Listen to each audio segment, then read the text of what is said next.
하나님 고맙습니다. 수요일 밤 예배로 인도해 주셔서 감사드립니다. 오늘도 주님 앞에 예배합니다. 예수님의 이름으로 기도하였습니다. 아멘.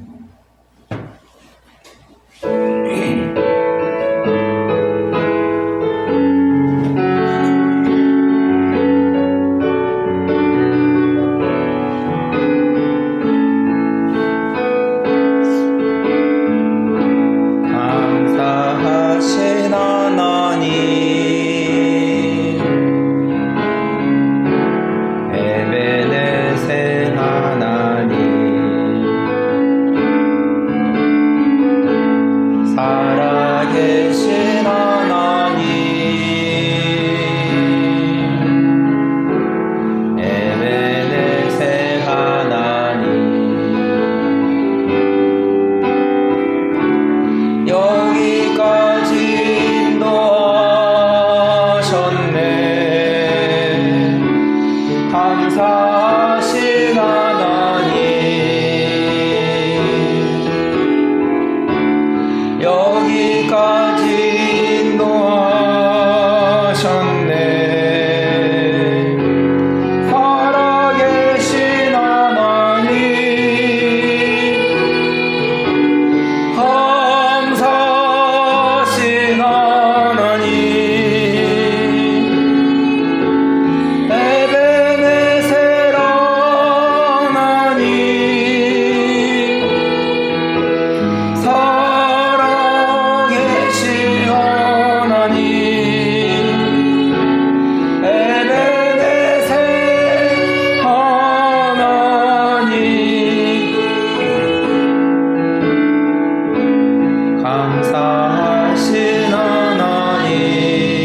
나는 전능하신 아버지 하나님 천지의 창조주를 믿습니다. 나는 그의 유일하신 아들 우리 주 예수 그리스도를 믿습니다. 그는 성령으로 잉태되어 동정녀 마리아에게서 나시고 본디오 빌라도에게 고난을 받아 십자가에 못 박혀 죽으시고 장사된 지 사흘 만에 죽은 자 가운데서 다시 살아나셨으며 하늘에 오르시어 전능하신 아버지 하나님 우편에 앉아 계시다가 거기로부터 살아있는 자와 죽은 자를 심판하러 오십니다. 나는 성령을 믿으며 거룩한 공교회와 성도의 교제와 죄를 용서받는 것과 몸의 부활과 영생을 믿습니다. 아멘.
하나님 아버지 감사합니다. 3일밤 예배로 인도해 주셔서 감사합니다.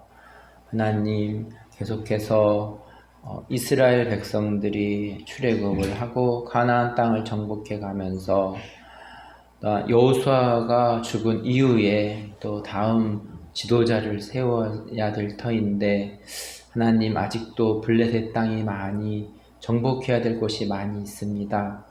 그러나 오랜 시간 동안 이스라엘 백성들이 하나님보다 이방 신들을 섬기면서 블레셋 땅을 정복하지 못하고 있습니다. 하나님 아버지, 또 오늘의 말씀을 통하여서 이스라엘의 문제뿐만이 아니라 오늘을 살아가고 있는 우리들의 삶 가운데에도 우리가 믿음 생활하면서 또 아직 정복하지 못한 것은 무엇이 있는지 묵상하는 시간이 되게 하시고 오늘 예배를 통하여서 하나님 이방신을 쫓아 살아가는 삶이 아니라 하나님만을 나 외에 다른 신을 두지 말라는 하나님이 나의 삶의 주인이시고 하나님이 나의 삶의 왕관이시며 하나님만을 섬기며 살아갈 수 있는 오늘이 되어질 수 있기를 기도합니다. 믿음 생활을 한다는 것이 일상의 세상 삶 속에서 쉬운 일은 아니지만 우리가 처한 곳에서 하나님이 함께 하심으로 늘 성경에 기록된 바와 같이 승리했던 것처럼 오늘의 삶 가운데에도 하나님이 함께하여 주셔서 승리의 흔적들을 우리의 마음속에 믿음의 흔적들을 쌓아나갈 수 있기를 기도합니다. 연약한 자들을 주님께서 붙들어 주시고 영육간의 강건함으로 지키시며 평안케 하시고 강건케 하옵소서. 예배의 시종을 주님께 의탁하옵고 예수님의 이름으로 기도합니다. 아멘.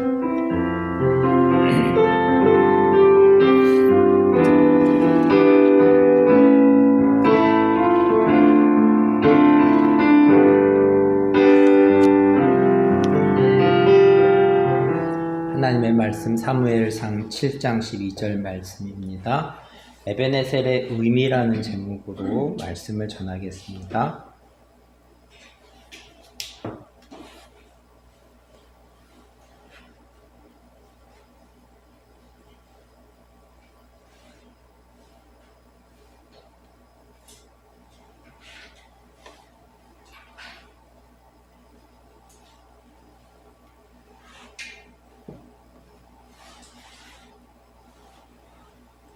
사무엘상 7장 12절 말씀 한 목소리로 읽겠습니다. 사무엘이 돌을 취하여 미스바와 센 사이에 세워 이르되 여호와께서 우리를 도우셨다 하고 그 이름을 에베네셀이라 하니라. 아멘. 이스라엘은 모세의 지도로 애굽에 나와서 여호수아의 지도로 또 가나안 땅을 정복하였습니다. 그런데 가나안 땅을 정복하였지만 블레셋 땅은 아직 정복하지 못하였습니다. 사사시대를 거치면서도 블레셋으로 인하여서 어려움을 겪고 있습니다. 꼭 외부의 세력으로 어려움을 겪는 것이 아니라 내부적으로 하나님보다 이방 신들을 섬기는 것이 더 큰 문제였습니다. 사무엘상 4장 1절 말씀입니다. 사무엘의 말이 온 이스라엘에 전파되니라. 이스라엘은 나가서 블레셋 사람들과 싸우려고 에베네셀 곁에 진치고 블레셋 사람들은 아벡에 진쳤으니 여호수아가 죽은 후에 블레셋 땅은 정복되지 않았습니다. 사사 시대에도 삼손이 블레셋을 대항하였지만 블레셋을 진멸하지는 못하였습니다. 블레셋 민족이 이스라엘의 걸림돌이 되고 있습니다. 왕정시대로 와서도 블레셋은 계속해서 이스라엘을 괴롭히고 있습니다. 마지막 사사를 사무엘이라고 보고 있습니다. 사무엘이라는 이름의 뜻은 하나님이 듣다입니다. 사무엘은 하나님의 말씀을 쫓아 살아갑니다. 4장 2절 말씀입니다. 블레셋 사람들이 이스라엘에 대하여 전열을 벌이니라. 그들이 싸우다가 이스라엘이 블레셋 사람들 앞에서 패하여 그들에게 전쟁에서 죽임을 당한 군사가 4,000명 가량이라.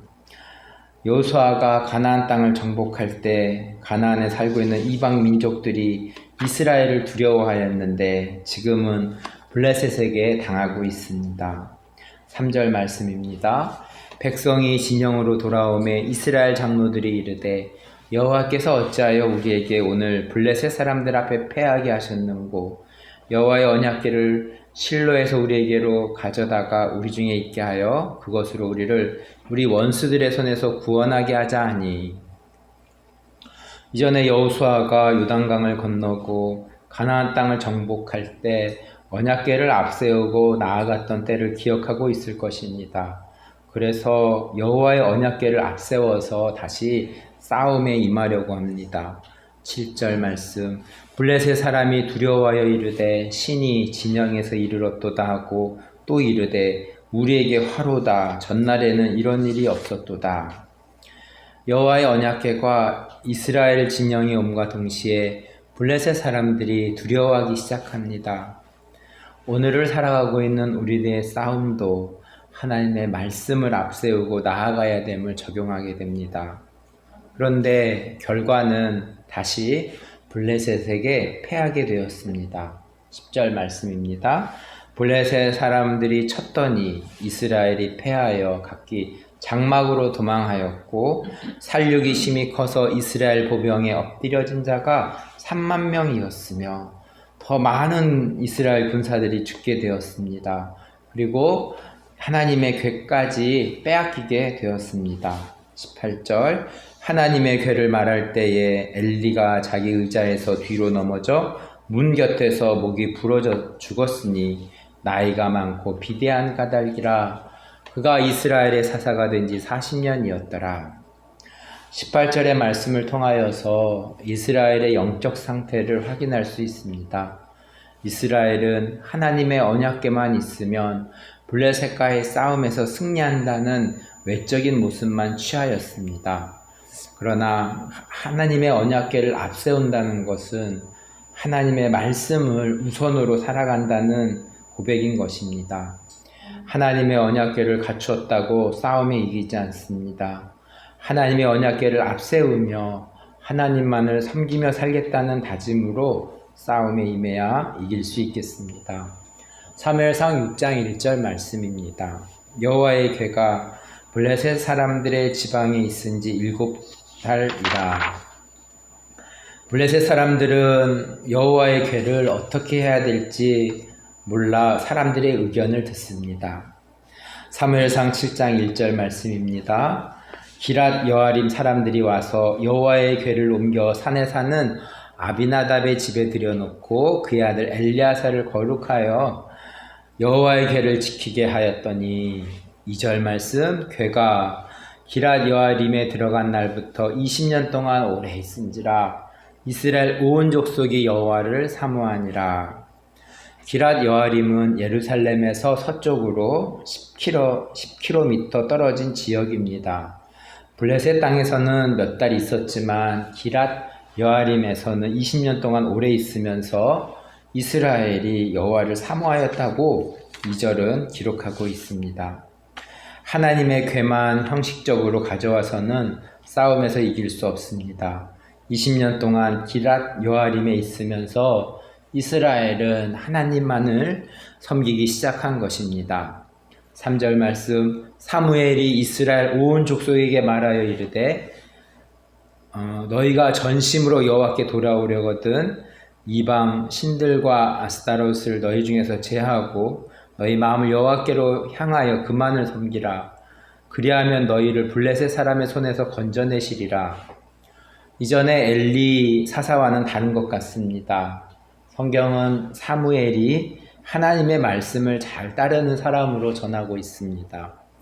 이전에 이스라엘이 하나님의 궤를 가지고도 블레셋과의 싸움에서 진 것은 이스라엘 집에는 아직도 이방 신들과 아스타롯 신들이 있음을 알 수 있습니다. 10계명의 첫 계명은 나 외에 다른 신을 두지 말라는 말씀입니다. 하나님도 섬기고 이방신도 섬기는 것은 하나님이 원하는 것이 아닙니다. 이제 20년 동안 기랏 여아림에 하나님의 궤가 있으면서 이스라엘이 이방신들을 버리고 하나님만을 섬기는 훈련이 된 것 같습니다. 사무엘은 이스라엘 백성들에게 미스바에 모여서 하나님께 기도하며 하나님만을 섬길 것을 전하고 있습니다. 이때 블레셋 사람들이 와서 이스라엘을 치려고 합니다. 10절 말씀 사무엘이 번제를 드릴 때에 블레셋 사람이 이스라엘과 싸우려고 가까이 오매 그날에 여호와께서 블레셋 사람에게 큰 우레를 발하여 그들을 어지럽게 하시니 그들이 이스라엘 앞에 패한지라. 이스라엘이 블레셋을 상대하여 승리를 가져오게 되었습니다. 하나님이 큰 우레를 발하여서 블레셋과의 싸움에서 승리한 것입니다. 이스라엘이 한 것은 미스바에 모여서 하나님만을 섬길 것을 회개한 것뿐입니다. 이스라엘은 추격하여 블레셋 사람들을 진멸하려고 합니다. 오늘 주절 말씀인 12절 말씀입니다. 사무엘이 돌을 취하여 미스바와 센 사이에 세워 이르되 여호와께서 우리를 도우셨다 하고 그 이름을 에베네셀이라 하니라. 에베네셀이라는 이름은 기독교 학교나 기독교 기업체에서 이름을 쓰기도 합니다. 에베네셀 지역을 지나면서 이스라엘 사람들은 생각할 것입니다. 블레셋과의 싸움에서 하나님께서 이기게 하셨다라고 기억하게 됩니다. 우리의 싸움은 칼과 창에 있는 것이 아니라 하나님만을 섬기며 하나님의 말씀을 가지고 하나님의 말씀대로 살아가면서 승리를 가져옴을 에베네셀이라는 이름을 보면서 알게 될 것입니다. 말씀을 정리합니다. 오랫동안 블레셋 사람들을 이기지 못했습니다. 그것은 이스라엘이 하나님을 섬기기보다 이방 신들을 섬기면서 전쟁에서 패하게 된 것입니다. 이스라엘이 하나님만을 섬기기로 결단하며 기도할 때에 하나님은 이스라엘에게 블레셋을 이길 수 있도록 도우셨습니다. 그래서 그곳을 에베네셀이라고 이름 지었습니다. 오늘도 에베네셀의 하나님이 우리를 도우시는 것은 우리가 하나님만을 섬기며 살아가는 삶에서 나타나게 될 것입니다. 오늘도 하나님의 말씀을 가지고 하나님의 말씀을 묵상하며 하나님의 말씀대로 살아가면서 하나님께서 행하시는 싸움의 승리를 맛보며 살아가는 하나교회 한 사람 한 사람이 되기를 기도합니다. 말씀을 기억하면서 제가 기도하겠습니다.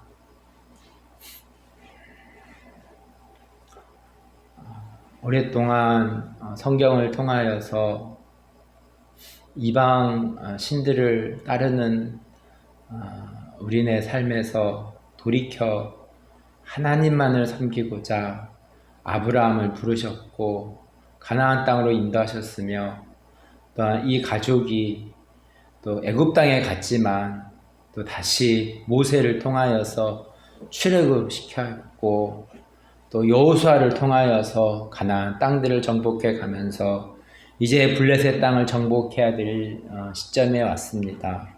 그러나 또다시 하나님보다 이방 신들을 섬기면서 계속해서 블레셋에게 패하게 되는 일들을 경험하고 있습니다. 기럇 여아림에 하나님의 괴가 20년 동안 머물렀을 때 사무엘을 통하여서 이스라엘은 회개를 하였고 하나님만을 섬기겠다고 고백한 것이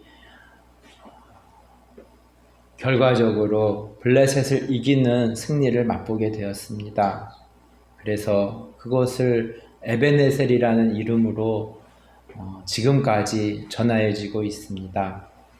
하나님 아버지, 이스라엘의 역사뿐만이 아니라 오늘을 살아가고 있는 우리의 믿음의 삶 속에서도 하나님, 믿음의 싸움의 현장에서 우리가 정복하지 못하는 것은 무엇인지 또 고민해보고 또 찾아가면서 믿음의 싸움에, 선한 싸움에 승리하는 하나님만을 섬기면서 하나님의 말씀대로 살아가면서 승리를 맛보며 경험하며 살아가는 우리 하나교회 한 사람 한 사람 되어질 수 있도록 하나님 축복하여 주시고 인도하여 주시옵소서. 예수님의 이름으로 기도합니다. 아멘. 기도문으로 예배를 마치겠습니다.